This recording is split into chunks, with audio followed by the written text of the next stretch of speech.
नमस्कार, मनस के इस प्रोग्राम में आपका स्वागत है। हमारे देश के अधिकतर हिस्सों व ज्यादातर कम्युनिटीज में ये मान्यता पुष्ट होती जा रही है कि पारिवारिक संपत्ति के जायज हकदार बेटे ही हैं। बेटियों को दहेज के रूप में माँ बाप भले ही हजारों लाखों का सामान दे दें, पर पिता की जायदाद में बेटियों को हिस्सा बहुत कम परिवार देने को तैयार है। इस मान्यता का औरतों की जिंदगी पर क्या असर पड़ता है, इसकी कुछ झलक आज मनस के इस प्रोग्राम में आप देखेंगे। आजादी के बाद बना हमारे देश का संविधान इस बात का आश्वासन देता है कि देश के सभी नागरिकों को समान अधिकार प्राप्त होंगे। सन 1950 के दशक में हिंदू कोड बिल पेश करते वक्त सरकार ने इस बात का बहुत क्रेडिट लिया था कि ये नया कानून औरतों को संपत्ति में बराबरी का अधिकार देकर एक सामाजिक क्रांति लाएगा। लेकिन सन 1956 में उत्तराधिकार संबंधी जो कानून हिंदू सक्सेशन एक्ट के नाम से पारित हुआ, उसमें स्त्रियों को बराबर का अधिकार देने की बजाय उनको बेदखल करने के नए नए प्रावधान बनाए गए। आज तक हिंदू को उपासनरी सही सलामत है और हमारे कानून में उनको मान्यता मिलती है। इसका मतलब ये है कि आज तक हिंदू जो पुरुष है उसको जन्म का अधिकार है, जन्म से ही पैदा अधिकार है अपने माता पिता के प्रॉपर्टी में, उसको जन्म से ही अधिकार मिलता है। एंसेस्ट्रल प्रॉपर्टी में ये अधिकार हिंदू महिला को डॉटर को नहीं मिलता है। हिंदू सक्सेशन एक्ट ने हिंदू को उपासनरी को अबॉलिश नहीं किया। ये सबसे पहली बड़ी गलती है, सबसे पहली इनइक्वालिटी की जड़ है, सोर्स है। दूसरी बात यह है कि हिंदू सक्सेशन एक्ट के आने के बाद किसी भी हिंदू मेल को अपनी विल बनाने का अधिकार मिल गया और बाय विल वो सिर्फ अपनी सेल्फ एक्वायर्ड प्रॉपर्टी ही नहीं विल कर सकता है, लेकिन अपनी एंसेस्ट्रल प्रॉपर्टी जो उसके शेयर में आती है वो भी विल कर सकता है। मैंने अभी तक ऐसा कोई विल नहीं देखा जिसके अंदर लड़की को प्रॉपर्टी दी गई है।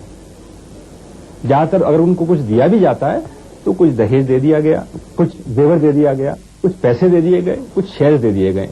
प्रॉपर्टी में उसको हक नहीं दिया जाता, घर से उसे स्पेशली वंचित किया जाता है। पारंपरिक हिंदू कायदों के अनुसार संपत्ति किसी व्यक्ति विशेष की नहीं, पूरे परिवार की मानी जाती थी, जिससे औरतों समेत हर परिवार के छोटे बड़े सदस्य को रख रखाव यानी मेंटेनेंस और रेजिडेंस का हक गारंटीड था। कोई भी परिवार का मुखिया दूसरे सदस्यों को बेदखल नहीं कर सकता था। हिंदू सक्सेशन एक्ट ने अंग्रेजी कानून की नकल कर वसीयत का हक पुरुषों को दे दिया, जिससे जायदाद पूरे परिवार की न रहकर पुरुषों की निजी मिल्कियत बन गई।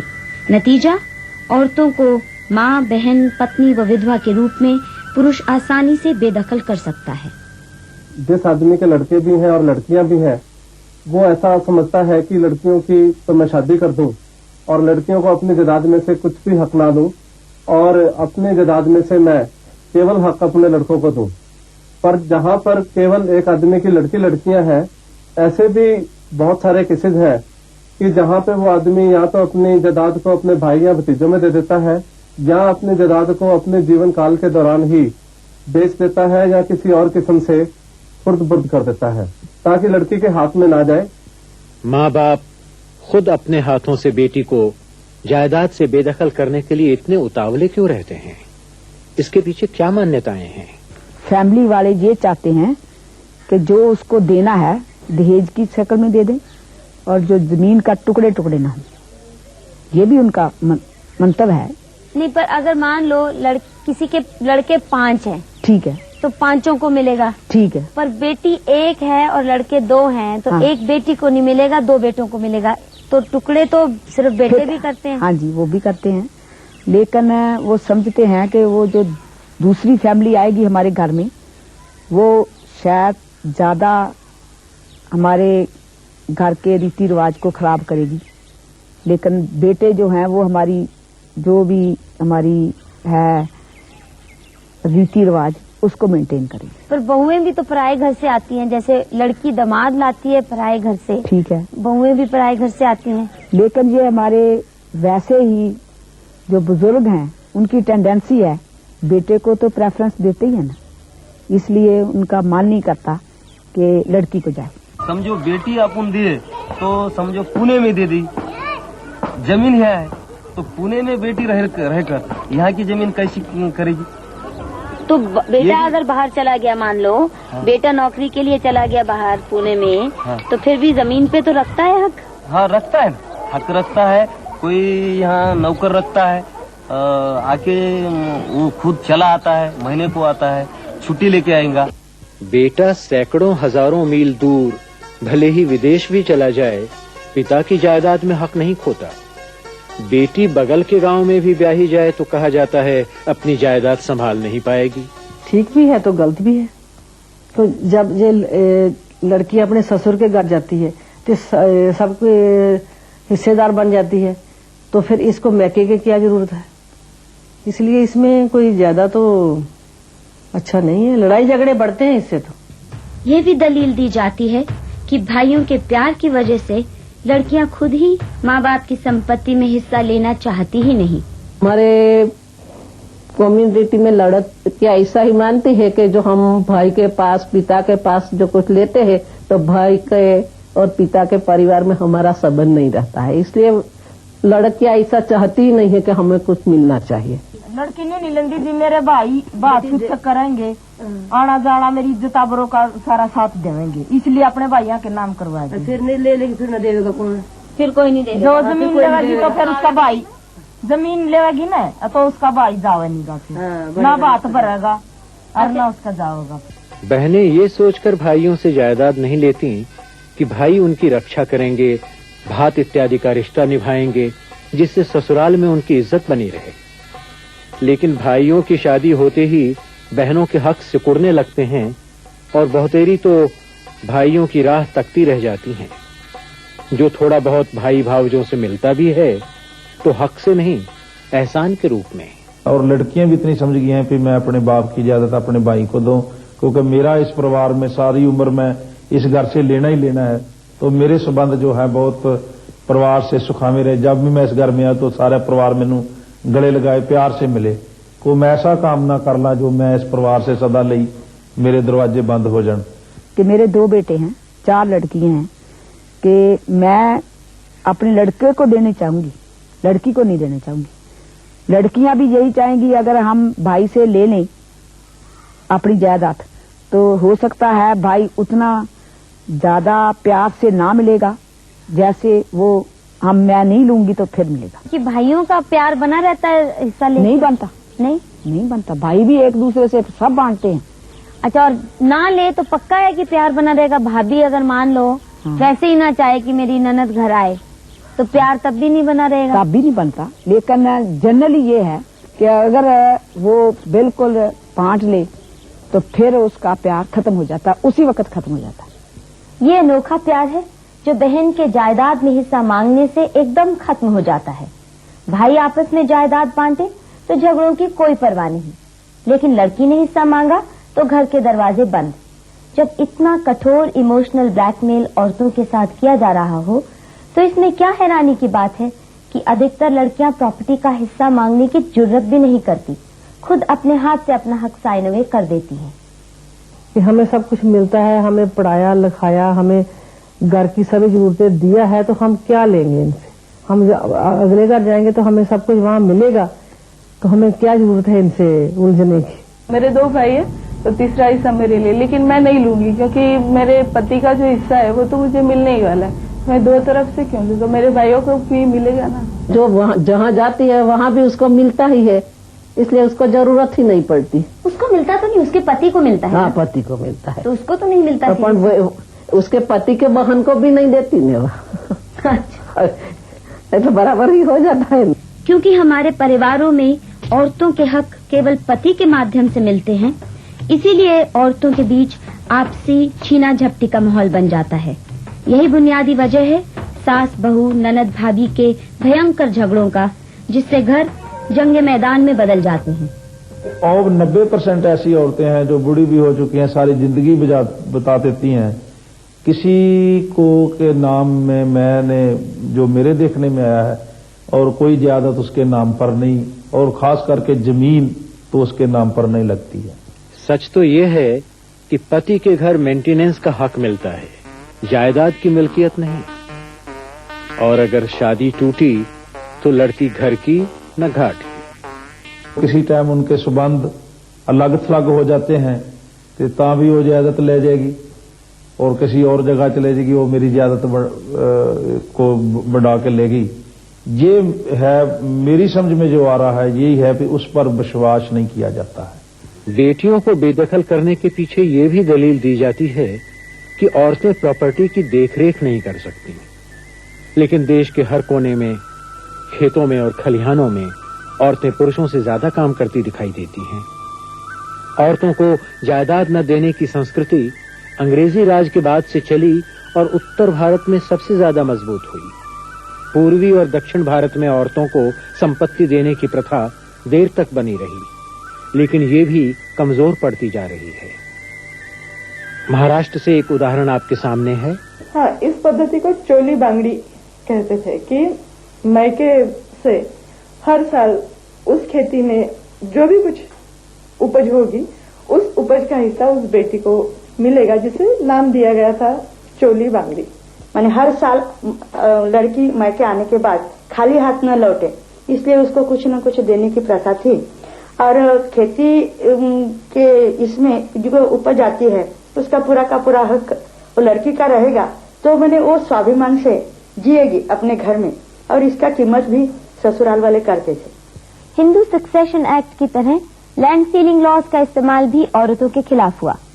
जब राज्य सरकारों ने सीलिंग तय करते वक्त बेटियों के हिस्से का प्रावधान ही नहीं रखा, तो सामान्य परिवारों से कैसे उम्मीद की जा सकती है कि सीलिंग में अलाउड बेटों के छोटे मोटे हिस्सों में से बेटियों को जमीन देकर और भी छोटे छोटे टुकड़ों में बंट जाने दें।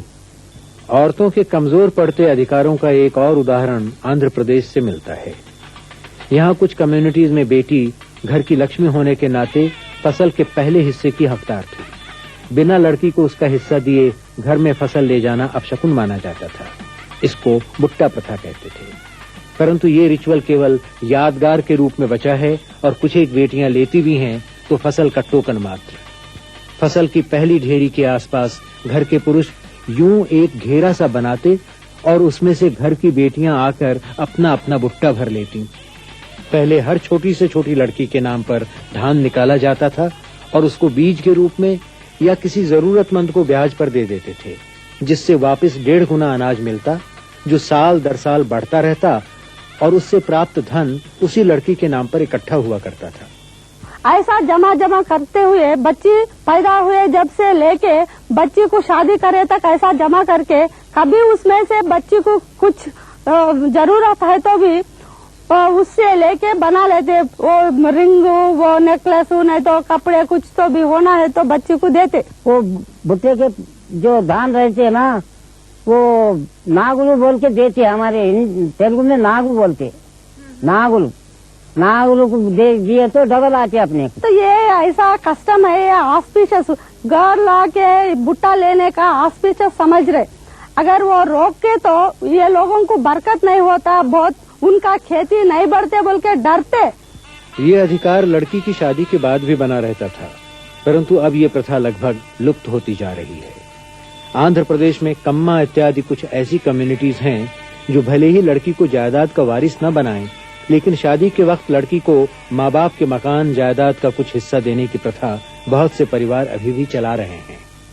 हमारा जो कस्टम्स है वो अगर वो फैमिली को लैंड बहुत है और गोल्ड भी ज्यादा है, जैसे लोग उनको अगर बेटा है तो बेटा को 50% मिलेंगे ऑफ द प्रॉपर्टी, एंड बाकी जो है, suppose they have 2-3 daughters, it's distributed among the 3 daughters.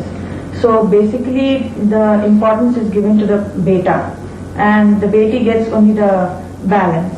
And suppose they have only say 30-40 acres, so 40 acres बेटा को मिलते हैं, और जो कैश है, जो ज्वेलरी है, वो बेटी को they distribute among the daughters.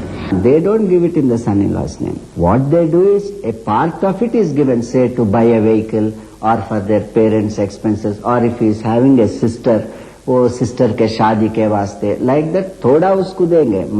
Major chunk will be only with the daughter. Andhra, Tamil Nadu, Karnataka व महाराष्ट्र में हिंदू सक्सेशन एक्ट का संशोधन करके लड़कियों को कानूनी तौर पर कोपार्सनरी अधिकार यानी पैतृक संपत्ति में बेटों के समान बर्थ राइट मिल चुका है, लेकिन सामाजिक मान्यताओं की जकड़ ऐसी है कि ज्यादातर औरतें ये हक क्लेम नहीं कर पा रही। हमारे फादर को 300 एकर्स है, और वो सीलिंग में भी he last about 20 acres, but still they never thought that land should be given to the daughters. तो आपने कभी अपना हिस्सा लैंड में क्लेम करने का सोचा? हम तो कितना लैंड है बोल के पूछने तक भी हिम्मत नहीं करे। हम लैंड लेने का किधर से हम लोग सोचते। देश के जिन हिस्सों में लड़की को जायदाद या जमीन न देने की प्रथा रही है, वहां लड़कियों को स्त्री धन के रूप में सोना, चांदी, पशु इत्यादि देने की प्रथा रही, जिससे कि लड़की की सुरक्षा बनी रहे। लेकिन आधुनिक दहेज ने ये सुरक्षा भी खत्म कर दी। मसलन हरियाणा के इस परिवार को लीजिए। इस परिवार की सबसे बुजुर्ग महिला को दहेज में 8 किलो चांदी व 5 तोले सोना मिला, घर के बर्तन, गाय भैंसों के अलावा।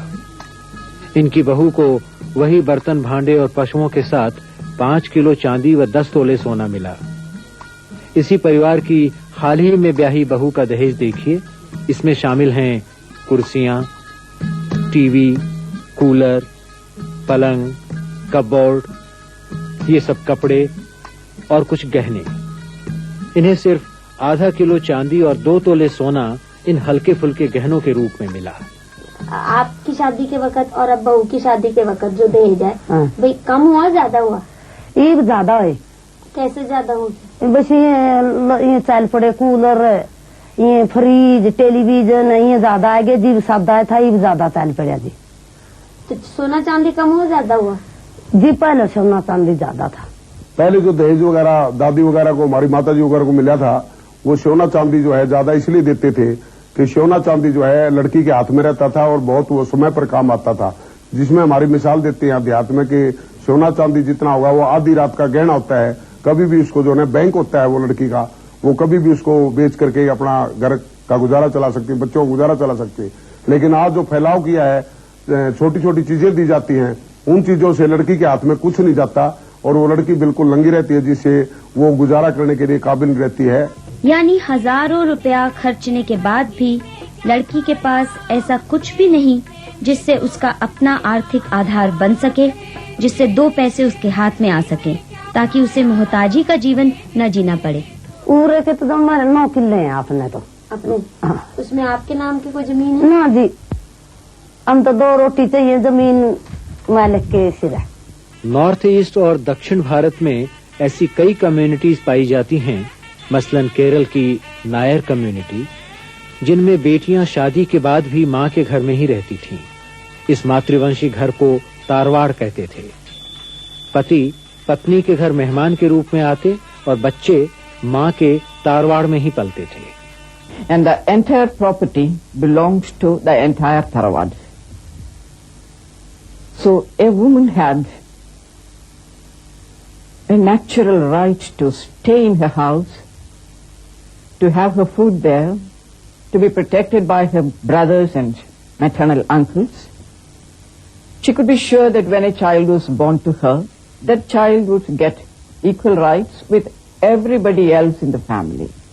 Unlike what is commonly known, this was not a practice only among the Nayars, but many others, including the entire Mapilas means Muslims of Malabar, and Iravas and southern Travancore a community called Nanjinad Vellalas, who were all numerically strong, were practicing it. इस मरुमकट्टयम system में बच्चों को संपत्ति मां के वंश से ही मिलती थी, लेकिन बेटियों का मां के तारवाड़ में मुख्य अधिकार रहता था। तारवाड़ में पिता की नहीं, मामा की भूमिका महत्वपूर्ण होती थी। पति पत्नी के रिश्ते से ज्यादा अहमियत भाई बहन के रिश्ते की होती थी, एक ही वंश और तारवाड़ के सदस्य होने के नाते। What is good about it was the absolute security it gave to the woman. The rights over property she had, the rights in the family she had. So if a major decision was taken, the men of the family, they are the decision makers, but they would see to it that the older women in the family, the mothers, grandmothers, elder sisters, would always be consulted. So they had a position of dignity within the family. अंग्रेजी हुकूमत के हस्तक्षेप से मैट्रिलिनियल communities के रीति रिवाज व property holding system टूटने लगे। इस प्रक्रिया को आजाद हिंदुस्तान की सरकार ने और बढ़ावा दिया। हिंदू लॉ रिफॉर्म के नाम पर मैट्रिलिनियल सिस्टम को बिल्कुल नष्ट कर दिया गया।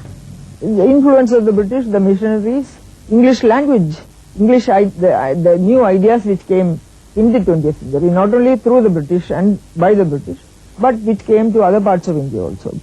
केरल की मातृवंशी उत्तराधिकार प्रथा तो अब लगभग खत्म हो चुकी है, पर कम से कम आज भी बेटे और बेटी को संपत्ति में बराबर का अधिकार मिल रहा है। यही एक बुनियादी वजह है कि केरल की स्त्रियों की परिस्थिति अन्य प्रांतों की औरतों के मुकाबले में पढ़ाई लिखाई, कमाई, शिक्षा, स्वास्थ्य व सोशल स्टेटस के लिहाज से बहुत बेहतर है। औरतों को संपत्ति का अधिकार न देने वाली कम्युनिटीज की मान्यताएं हर पहलू से औरतों के लिए घातक सिद्ध होती हैं। इन्हीं कम्युनिटीज में दहेज प्रथा भी पाई जाती है, न कि संपत्ति का अधिकार देने वाले संप्रदायों में। दहेज प्रथा डिसइनहेरिटेंस यानी संपत्ति अधिकार से वंचित होने का परिणाम है, कारण नहीं।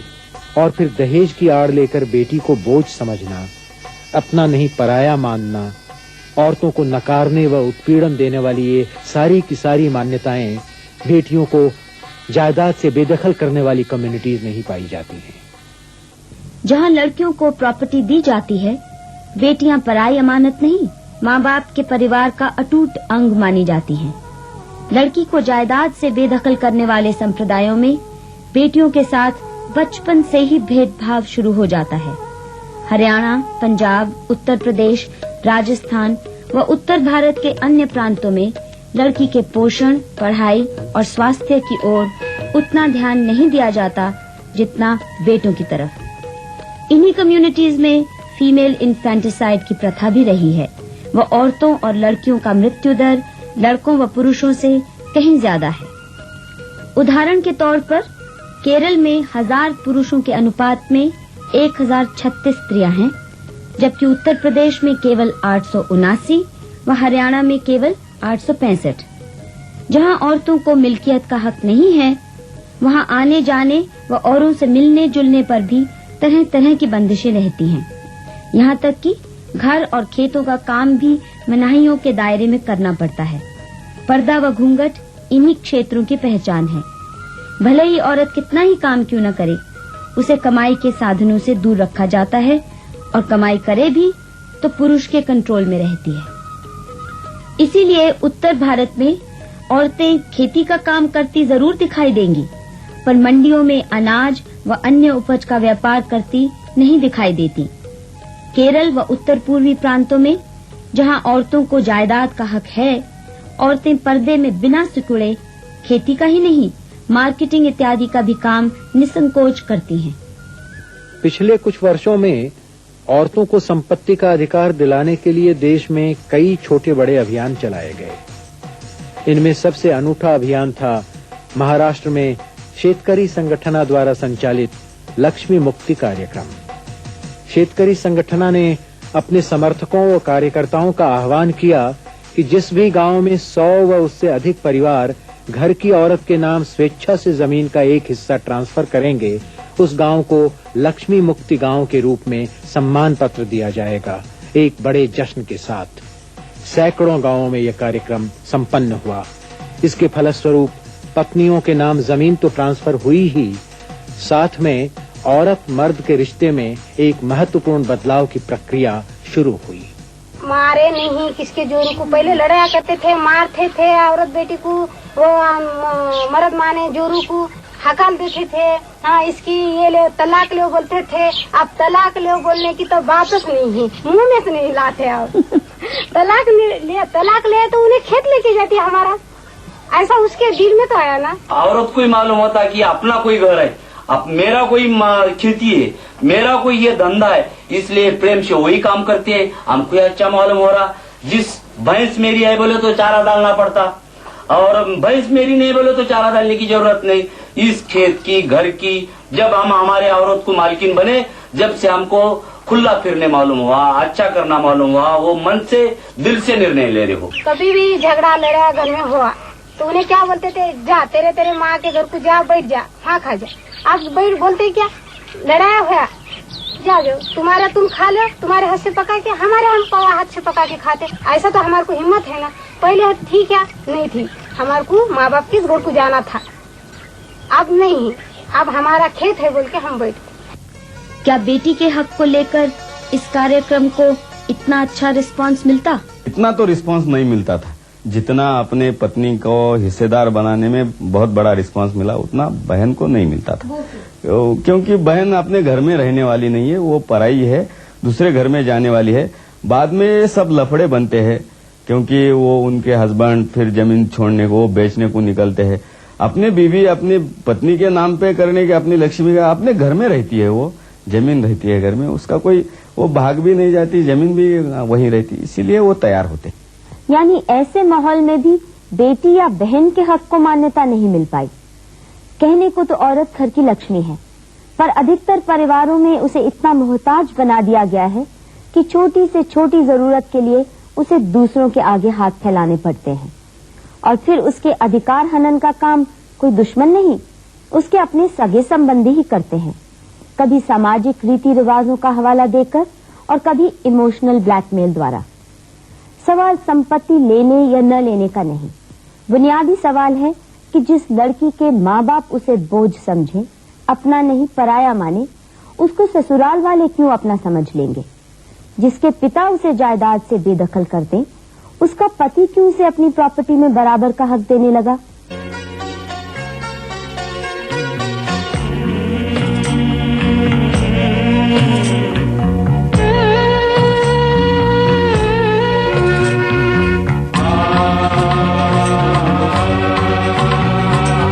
na na na na na na